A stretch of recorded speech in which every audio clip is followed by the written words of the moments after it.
If someone had told me a year ago that my perfect life was a ticking time bomb, I would have laughed and called them crazy. I had it all: an impressive career in software engineering, two incredible kids who were my pride and joy, and Claire, my beautiful wife who could light up any room. On the outside, we were the picture of happiness. But here's the thing about pictures. They're great at hiding the cracks until the whole frame comes crashing down. And trust me, it wasn't just dramatic, it was downright humiliating. It started subtly, with changes so small I dismissed them as nothing. Claire, a high-powered corporate lawyer, had always worked long hours, but she started coming home later than usual. At first, it was just an extra hour or two at the office. Then it became dinner meetings, client outings, and overnight trips to prepare for court. I tried to be understanding. Her job was demanding, and I didn't want to be the husband who doubted her. Then Vanessa came into the picture. We hired Vanessa 6 months ago, just as Claire's schedule began to intensify. She was a bright, energetic 24-year-old with a knack for making our kids laugh. Lily, our 5-year-old, and Ethan, our 2-year-old, adored her from the start. Vanessa wasn't just a nanny, she felt like part of the family. Her presence was a relief for me, especially since I worked from home and often struggled to balance deadlines with the chaos of 2 young kids. Vanessa's first week with us was seamless. She had an incredible ability to keep the house running smoothly while managing the kids' needs. Claire even joked one night, "Maybe we should have hired her years ago." I laughed, not realizing how quickly Vanessa would become central to the cracks forming in my marriage. The first time I felt something was off was a random Tuesday. Claire was getting ready for another late meeting, standing in front of the mirror in our bedroom, adjusting the neckline of her blouse. It was subtle, but her outfit seemed different, more polished, sexier. "Big meeting tonight?" I asked, trying to sound casual. "Yeah, a client dinner," she said without looking at me. I nodded, brushing it off.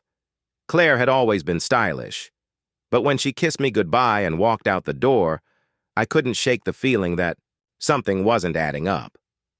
That night, after the kids were asleep, Vanessa and I were cleaning up the kitchen. She was telling me a funny story about Lily's antics that afternoon when she suddenly paused.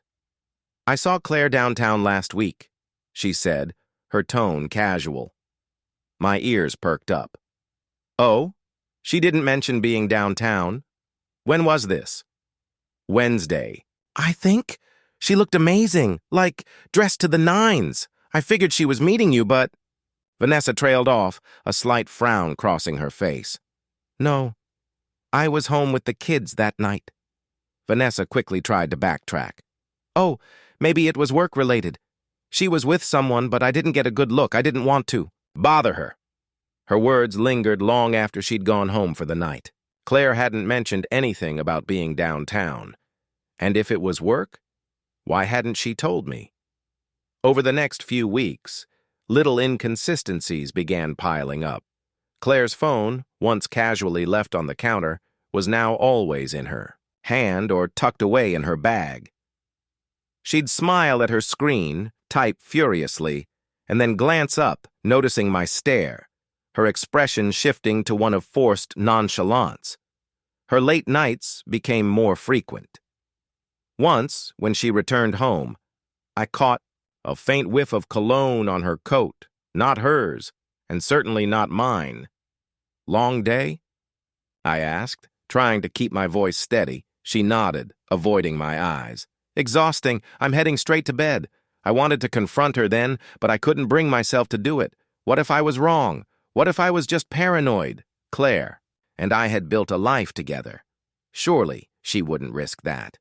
But doubt has a way of eating at you, wearing you down until you can't ignore it anymore. The tipping point came one Saturday morning. Vanessa was folding laundry while I cleaned up after breakfast. Claire had left early for a weekend strategy session with her firm. As Vanessa handed me a neatly folded pile of Lily's clothes, she hesitated.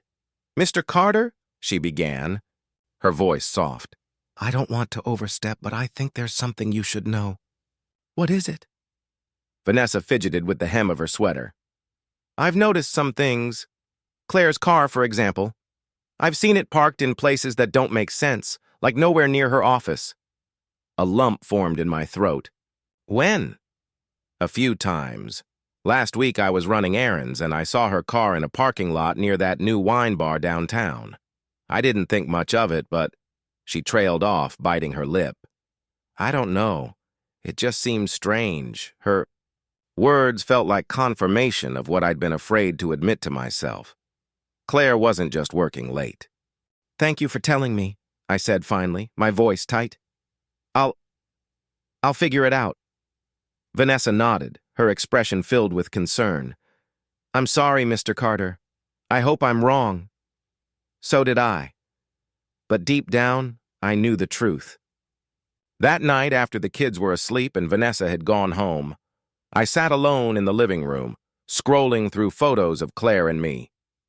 There we were, smiling at the beach on our honeymoon, celebrating the births of our kids, decorating the Christmas tree as a family. I wanted to believe we could get back to that. I wanted to believe this was all in my head, but the pieces didn't fit anymore. Something was wrong, and I couldn't ignore it. For the first time in 12 years, I didn't trust my wife. Denial is a strange thing. For days after Vanessa's revelation, I convinced myself that there had to be a reasonable explanation. Maybe Claire was attending work events near the wine bar. Maybe she carpooled with a colleague and forgot to mention it.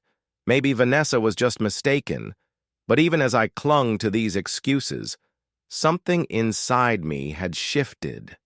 I started noticing everything. Every glance Claire gave her phone, every time she came home late with vague excuses, every moment of distance between us. I couldn't shake the feeling that the person I'd shared a life with for over a decade was becoming a stranger. The tension in our home grew thick enough to cut with a knife. I pretended not to notice the night she would sneak away to the guest bathroom to take phone calls. I ignored the texts she'd respond to with a slight, secretive smile. But the truth was gnawing at me, tearing me apart. It all came to a head one Friday night. Claire was getting ready for yet another late dinner meeting with her client. She stood in front of the mirror in our bedroom, carefully applying makeup and adjusting the straps of her dress, a deep green satin number that hugged her figure in all the right ways. It was a dress I'd bought her for our anniversary 2 years ago, but she'd never worn it for me. Isn't that a bit much for a client dinner? I asked, trying to keep my voice light. She froze for just a fraction of a second before turning to me with a smile. It's a nice restaurant. I don't want to look out of place. Right, I said, my tone sharper than I intended. Her smile faltered. What's that supposed to mean? Nothing, I muttered, shaking my head. Have fun. She kissed me on the cheek and walked out the door.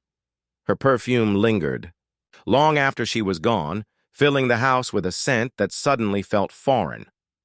Vanessa arrived shortly after to watch the kids. She was always cheerful, but the moment she saw me sitting on the couch, my face grim, her expression turned serious. What's wrong? She asked, sitting down beside me. She's out again, I said, my voice hollow. Vanessa hesitated, then placed a comforting hand on my arm. Do you want to know where she really is? Her words hit me like a punch to the gut. What do you mean? She glanced toward the hallway where the kids were playing in their room and lowered her voice. I can stay here with the kids. You should go see for yourself. I stared at her, torn. Part of me didn't want to know. If I followed Claire and found out my worst fears were true, there'd be no going back. But another part of me, the part that was tired of the lies, knew that I couldn't live like this anymore. Are you sure? I asked. Vanessa nodded. You deserve the truth. I grabbed my keys and drove to the address Claire had given me for her meeting, a trendy French restaurant downtown. The parking lot was crowded with sleek cars, and I scanned the rows until I was certain her car wasn't there. My heart sank. I pulled out my phone and opened the Find My app, a tool we'd both agreed to use years ago for emergencies. Her location wasn't at the restaurant. It was across town, in a residential area I didn't recognize. I hesitated, staring at the blinking dot on my screen. If I went there, I couldn't unsee whatever I was about to find. But the thought of staying in the dark was worse.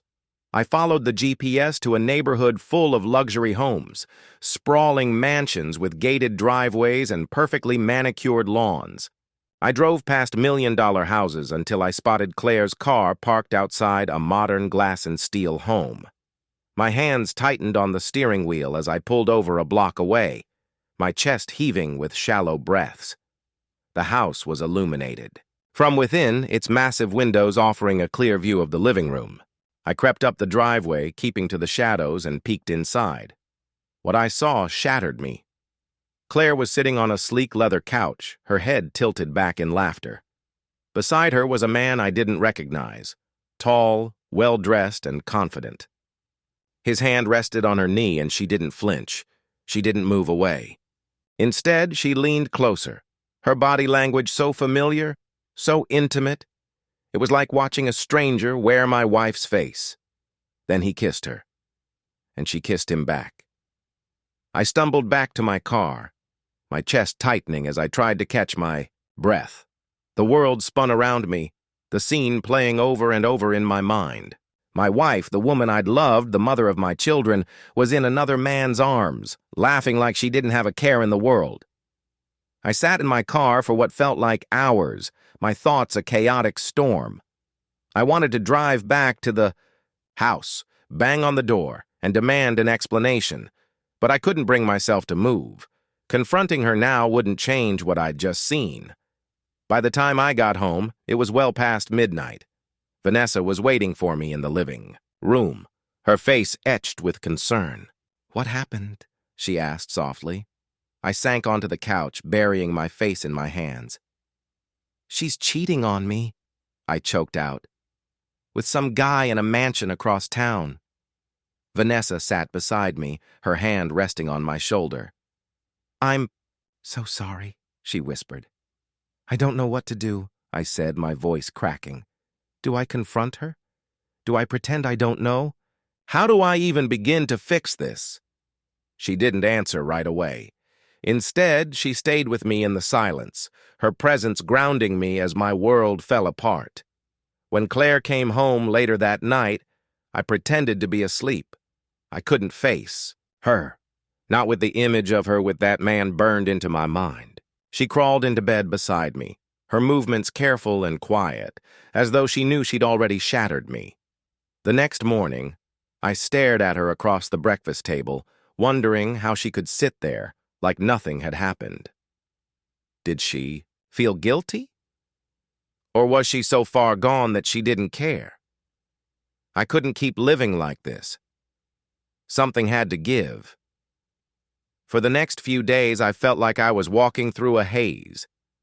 My home, once a sanctuary, now felt foreign. Every moment with Claire was a painful reminder of what I'd seen. I couldn't look at her without picturing her in that house, laughing and kissing another man like I didn't exist. Claire, on the other hand, seemed oblivious.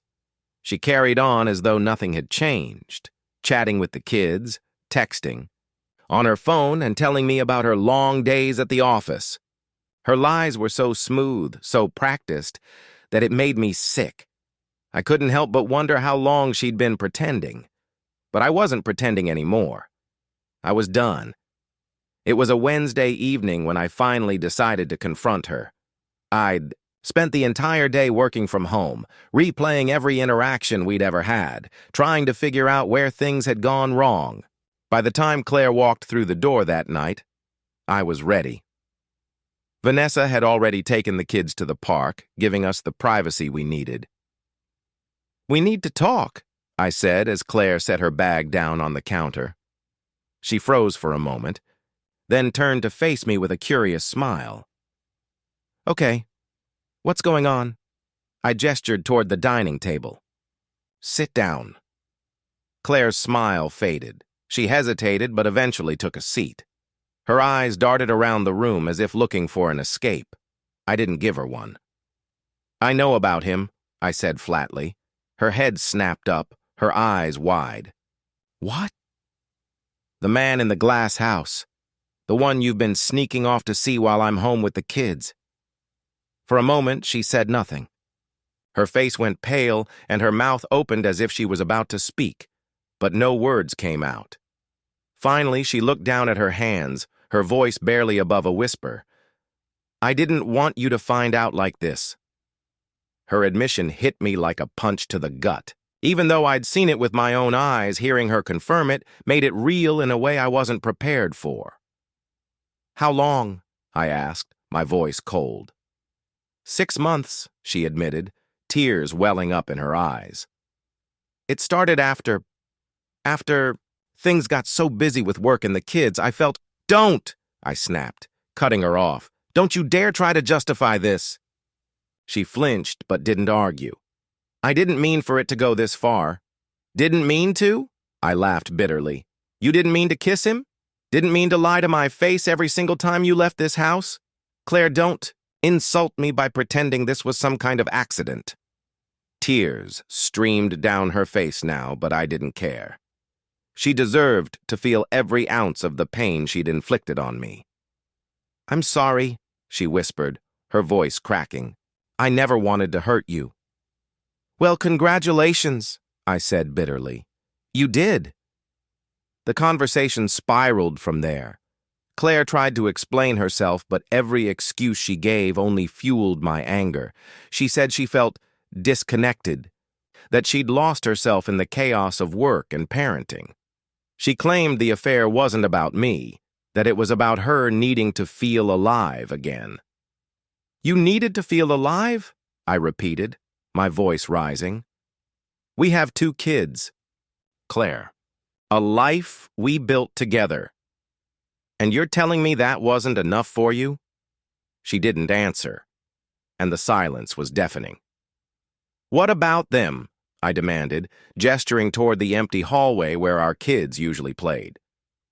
"Did you even think about what this would do to them? Or were you too busy feeling alive to care?" Her sobs grew louder, but I couldn't bring myself to comfort her. "Not this time."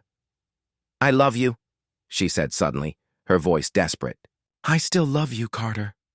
I shook my head, the weight of her words crushing me. "You don't love me. If you did, you wouldn't have done this. You wouldn't have destroyed everything we've built." The next few weeks were a blur of lawyers, paperwork, and painful conversations. I filed for divorce almost immediately. Claire begged me to reconsider, but there was nothing left to salvage. The trust was gone, and without it, our marriage was just a hollow shell.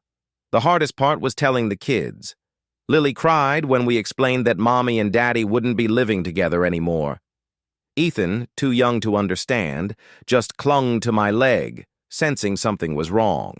I reassured them as best I could, but the guilt of their pain weighed heavily on me. Claire moved out shortly after that. She found an apartment closer to her office, leaving me with the house. It felt like a hollow victory. The home we'd built, together now, felt empty, filled only with memories of what once was. Vanessa, ever the constant in this storm, stepped up in ways I hadn't expected. She helped with the kids, managed the household, and became a quiet source of support. But even her kindness couldn't fill the void Claire had left behind. One night, after the kids were asleep, I sat alone in the living room, scrolling through old photos on my phone.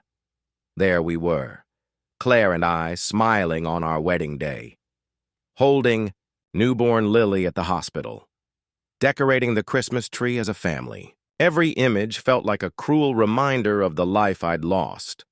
I thought about the promises we'd made to each other on our wedding day, to love, honor, and cherish, through good times and bad. Claire had broken those vows, and in doing so, she'd broken me. People always say time heals all wounds, but they don't tell you how long it takes, or how much it hurts in the meantime.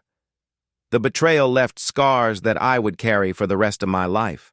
I'd lost more than just my wife. I'd Lost my trust in people, my faith in love, and a part of myself that I wasn't sure I'd ever get back.